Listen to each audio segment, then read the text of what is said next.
Buenas, mi nombre es Angie Hernández y mi compañero Juan Pablo Saurín. El día de hoy vamos a hablarles acerca de la transformación de las ondas mecánicas en impulsos eléctricos y vamos a hacer énfasis en el sentido auditivo y también en la importancia de las células ciliares en esta transformación. Bueno, antes de pasar al tema como tal, es de vital importancia saber que existen variadas clases de tipo de onda. En particular hay dos grandes grupos, los cuales son las ondas electromagnéticas y las ondas mecánicas. Un ejemplo de onda, la diferencia entre ellas, las más notables, es que las ondas electromagnéticas no necesitan un medio por el cual, por decirlo así, transmitir, mientras que las ondas mecánicas sí necesitan un medio. En cuanto a el concepto de onda como tal, se dice que es la transmisión de una perturbación. Como por poner ejemplos, para que el concepto quede más claro, podemos decir que una onda mecánica es, por ejemplo, cuando lanzamos una piedra sobre un estanque, es fácil ver las ondas que hace una cuerda, cualquier tipo de onda donde se perturbe el espacio. En cuanto a las ondas electromagnéticas, pues no son tan fáciles de ver, pero sí las podemos sentir. Por ejemplo, de hecho sí se pueden ver. Por ejemplo, la luz es un caso de ellos, los rayos X, bueno, ya esos, los infrarrojos, etc. Esos son tipos de onda de tipo electromagnético. Así es, entonces, como mi compañero decía, existen ondas mecánicas y esas ondas mecánicas son las que necesitan un medio para propagarse.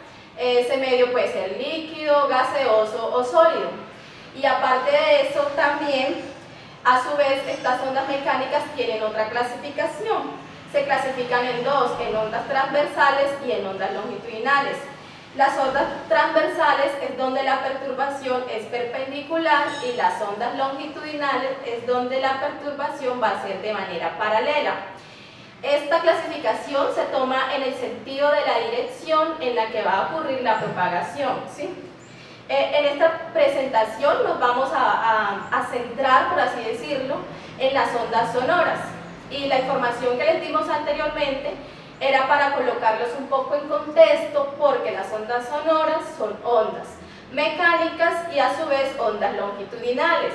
Entonces, cuando estas ondas sonoras se propagan en un medio gaseoso, que en este caso vamos a hablar del aire, y a su vez cuando estas ondas están en una frecuencia de 20 a 20.000 Hz, son las ondas que nuestro oído va a poder captar, ¿sí? Entonces, digamos que cuando él las capta, él las va a transmitir o las va a entender como si fueran sonidos, ¿sí? Entonces, básicamente, el sonido es una onda mecánica. De hecho, podríamos ver el sonido como tal, como la interpretación que le da nuestro cerebro a ciertas perturbaciones con la frecuencia que dijo mi compañera, de 20 a 20.000 Hz. Ahora bien, también cabe hacer un apunte de que para que existan ondas de este tipo tiene que haber un medio, lo que llaman comúnmente elástico. Elástico, dícese de aquellos medios donde por decirlo así, la perturbación puede ir de manera continua y no va a dejar espacios, espacios en donde no haya, por ejemplo, nada, un vacío. Sí, claro, es decir, que va a ser una onda periódica. Entonces, listo, entonces continuamos. Como tal, entonces, como dijo mi compañera, las transformaciones de estas ondas en la gran mayoría de seres vivos, incluyendo el humano, se hacen en el oído. Como tal, el oído pues tiene varias partes, cada uno tiene una función específica. El punto como tal de nuestra exposición es que quede claro el hecho de cómo pasa este proceso, y al igual de un dato curioso de cómo los humanos sentimos como tal, interpretamos un sonido, pero ahora cómo sabemos la diferencia entre un agudo y un grave. Sí, exactamente, y cómo esos impulsos, digamos, sonoros van a atravesar esas tres partes del oído, ¿sí? Para poder llegar hasta la parte del oído interno, que es de verdad donde va a ocurrir la transducción de esa onda mecánica a impulsos eléctricos. Ahora bien, como decía mi compañero, sí, el oído se encuentra, digamos, dividido en tres zonas, que son el oído externo, el oído medio y el oído interno. Entonces, empecemos a hablar primero por el oído externo. Entonces, el oído externo está compuesto básicamente por dos partes, que son el pabellón y el canal auditivo. El pabellón, también conocido comúnmente como la oreja, es digamos, el sitio donde se captan estas ondas sonoras, y luego lo que ocurre es que se transmiten o atraviesan este canal auditivo y, digamos, las direccionan hasta chocar con el tímpano y con esa membrana, para así, digamos, ya llegar hasta el oído medio. En cierto modo podríamos verlo como lo que ocurre al colocarnos un embudo en el oído. Simplemente en estos casos pues lo que hacemos es como ampliar la superficie sobre la cual incide una onda de tipo mecánica y pues se enfoca de igual manera hacia nuestro canal auditivo. Ahora bien, en cuanto al oído intermedio, está compuesto, comienza donde choca la onda que está entrando, o sea, comienza en esa membrana timpánica, sí. En la membrana timpánica, y además de eso, aparte de la membrana timpánica, existen otros tres componentes del oído medio, como son los llamados, son los comúnmente conocidos como huesillos. Primeramente el martillo, que está unido a la membrana timpánica, seguida por el yunque, que a su vez lo continúa el estribo. El estribo, cabe recalcar que está pegado a la campana oval. A la ventana oval. Sí. A la ventana oval. Ahora bien, por último, como ya hemos visto, esa onda sonora ya ha atravesado estos tres huesillos, ¿sí? Entonces, esta energía que ingresa al oído interno hace que se mueva ese líquido coclear, ¿sí? Porque lo que pasa es que el oído interno está compuesto más que todo es por líquidos, ¿sí? Entonces, el oído interno, digamos, las partes que lo componen son el sistema vestibular y también la cóclea. El sistema vestibular no lo vamos a tratar aquí de manera, digamos, tan específica, sino que vamos a decir que es el que nos permite, digamos, el sentido, ¿sí? Que nos da el equilibrio en el cuerpo, pero la cóclea como tal es el lugar a donde van a llegar esas ondas sonoras, ¿sí? Entonces es donde finaliza ese camino de esas ondas, por así decirlo, y donde finalmente va a ocurrir la transducción, porque es aquí donde vamos a encontrar al órgano de Corgi, que es fundamental para esta transformación. Listo. Ahora bien, antes de pasar al siguiente, o sea, explicar el proceso como tal de cómo ocurre la transducción, es importante ver que hasta este punto como tal, la onda que en un principio era de tipo eólico, explicaremos por qué tipo eólico.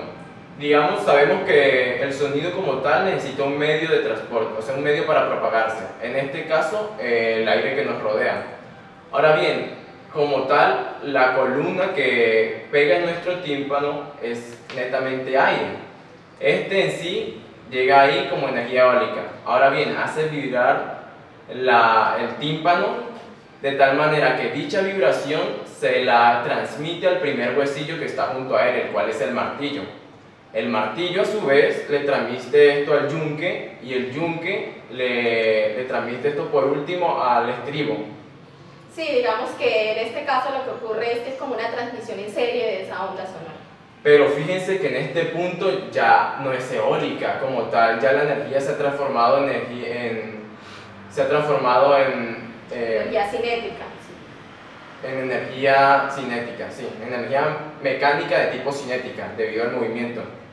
Pero ¿qué sucede? Aquí pasa la primera gran, por decirlo así, conversión notoria, y es que en el momento en que como tal el estribo pega a la campana oval, sí, a la ventana oval, lo que hay dentro de la cóclea en sí es líquido. Entonces, si se dan cuenta, ya pasa a ser energía hidráulica. Esto es importante en el hecho de que en sí es la última transformación, por decirlo así, que se debe a cambios físicos. Ya el próximo cambio se debe a un cambio físico, químico en sí. Ahora bien, aquí podemos observar una imagen de un corte transversal de la cóclea, ¿sí? Entonces, esta cóclea podemos ver que está, digamos, dividida en tres zonas, por así decirlo. Entonces, estas zonas las vamos a llamar rampas. Entonces, la primera rampa es la rampa vestibular, la segunda es una rampa intermedia y la tercera vamos a hablar de una rampa timpánica. Entonces, aparte de eso, dentro de estas zonas se van a encontrar dos líquidos principalmente. En la primera y en la tercera rampa vamos a encontrar a la perilinfa, que es una sustancia que va a tener altas concentraciones de sodio, ¿sí? Y en la rampa intermedia lo que vamos a encontrar va a ser endolinfa. Y esta sustancia va a tener esas altas concentraciones de potasio, ¿sí? A su vez, entre la rampa superior, las que les dije que era la rampa vestibular, y la rampa intermedia va a haber una membrana, que es la membrana de Reiner, ¿sí? Y a su vez hay otra división, que es la de la rampa intermedia con la rampa timpánica, y en este caso vamos a hablar de una membrana basilar. Aquí también en la parte intermedia de esa rampa vamos a encontrar el órgano que le había comentado anteriormente, que va a ser importante para esta transducción. Este órgano se conoce como el órgano de Corti, y dentro de él es donde vamos a encontrar a estas células ciliares tan importantes para esta transformación. Listo. Cabe hacer un pequeño paréntesis en que en el momento en que la energía se va transformando, o sea, físicamente va pasando de una a otra a través de que va pasando por los conductos auditivos, pasa algo particular cuando es energía de tipo mecánico cinética, a cuando es energía hidráulica. Hay una, como tal, propiedad, por así decirlo, de las ondas de tipo mecánico, y es que se transmite de manera diferente en medios diferentes. Con esto en mente, es decir, en el aire se transmite a una velocidad muy diferente a la cual se transmite en un líquido y en un sólido. Tengan en cuenta que como tal la propagación tiene que ver con que la interacción de las moléculas que haya en dicho espacio. Entonces es lógico saber que en un medio sólido donde las moléculas se puede decir que están mucho más juntas, la onda de propagación va a ser mucho más rápida, seguido por una velocidad menor de propagación en los medios líquidos y una menor en los medios gaseosos. Entonces, ¿cómo se explica el hecho de que el aire golpea el tímpano y nosotros podamos escuchar si de cierto modo se perdió, entre comillas, mucha energía de cinética hidráulica? Porque el medio de velocidad es diferente. Pues ocurre de que el tímpano como tal tiene una superficie de más o menos 53 milímetros. En cambio, lo que se llama el estribo, la parte del estribo que golpea la ventana oval, tiene una medida de tan solo 3,5. Eso cabría, o sea, por así decirlo, tiene un área de 17 veces menor. Entonces, si recordamos el concepto de presión, no es lo mismo hacer una presión sobre una gran zona que hacerlo en una misma zona, o sea, con la misma fuerza en una misma zona, pues obviamente como tal se siente mayor presión.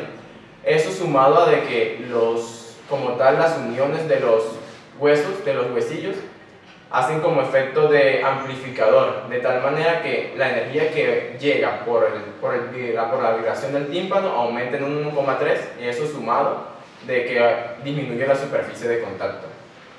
Ahora sí, entramos como tal al proceso más importante, que es la transducción. Transducción, sí, exactamente. Entonces, ocurre lo siguiente. Ya de aquí es muy sencillo verlo en el hecho de que ya conocemos la explicación de para atrás. Ocurre que en cuanto el estribo golpea la ventana oval, desplaza cierta cantidad de líquidos que está dentro de dicha ventana. Esos líquidos, por así decirlo, mueve las partes de adentro de la cóclea, sí, de la cóclea, donde se encuentran como tal las células ciliares. Estas células ciliares, pues en sí es donde pasa todo el proceso de transición. En particular, o sea, se puede ver como una célula normal, exceptuando por un par de cosas, con lo cual son los quinocilios.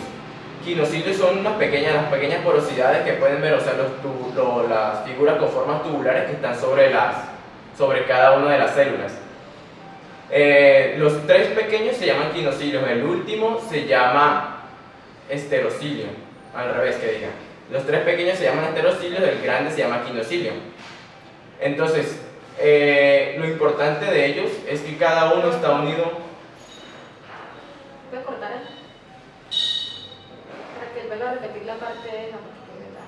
¿Sí? No importa, tú te puedes equivocar. Solo falta para escuchar. Ya. Bueno, ahora bien, en particular, las células ciliares no se diferencian mucho de otras células, o sea, en su estructura general. Como tal, la gran diferencia está marcada en las pequeñas figuras tubulares que logran observar sobre ellas. En sí consta de 4 estructuras tubulares, las más chiquitas se llaman esterocilios, las cuales están todas unidas entre sí por algo que comúnmente se llama puente. Es un enlace, sí. Un enlace que comúnmente se llama puente resorte. Entonces, ahora bien, esas tres pequeñas están pegadas a una más grande que se llama quinocilio, la cual está pegada a la. Sí, claro, esa es la membrana tectorial. A la membrana tectorial. Dices de la membrana tectorial, pues es una figura, como tal, Una membrana hecha en su gran proporción por colágeno. Entonces, ahora bien, ocurre que cuando la onda del golpe que dijimos anteriormente, cuando se forma energía hidráulica, llega a estas zonas, dicha membrana se traslada hacia adelante, de tal manera que ocurre algo tal cual como cuando destapamos la botella de un corcho, o sea, quitamos el corcho de una botella de vino. Cada una de esas estructuras tubulares, como pueden ver, tiene ese dicho enlace, y en cuanto el más grande lo jala, el enlace del quinocilio posterior jala la tapa de cada uno. De tal manera que, si se dan cuenta, en el medio externo hay una gran cantidad de potasio y la carga interna es negativa. Por cuestiones de concentración y de polaridad, pues tienden a meterse. Y aquí es donde ocurre la despolarización como tal de la célula. Dicha despolarización, pues cuando entra el potasio, sale como tal, o sea, se abren los puentes de canales de calcio, los cuales a su vez abren las válvulas que permiten la salida del glutamato. Sí, exactamente. Ese glutamato es un neurotransmisor que va a salir por medio de vesículas. Recordemos que, listo, el glutamato es un neurotransmisor. Entonces, como tal, ese glutamato pues pasa de las células ciliares a las neuronas que están posteriores a las células ciliares, y de ahí pues ya se manda como tal al cerebro, y es como la manera en que interpretamos un sonido. Sí, exactamente, ya aquí es donde vamos a saber si estamos escuchando una voz, si es un instrumento, si es un ruido o qué tipo de sonido se está produciendo. Ahora bien, por último, como dato curioso, bueno, es fácil deducir la conclusión. La cantidad de gravedad, o sea, de lo más agudo, lo más grave que podamos escuchar, depende de la cantidad, por así decirlo, del líquido que desplaza el golpe. De tal manera que si se desplaza poco líquido es porque hubo una onda relativamente baja, o sea, de poca energía, que son los sonidos graves. Y una de mucha frecuencia, que son los sonidos agudos, desplaza mucho líquido, haciendo que, digamos, que este proceso mande mucho, la cantidad de neurotransmisores que salga sea mucho mayor. Entonces, bueno, muchas gracias y espero que todo esté muy claro.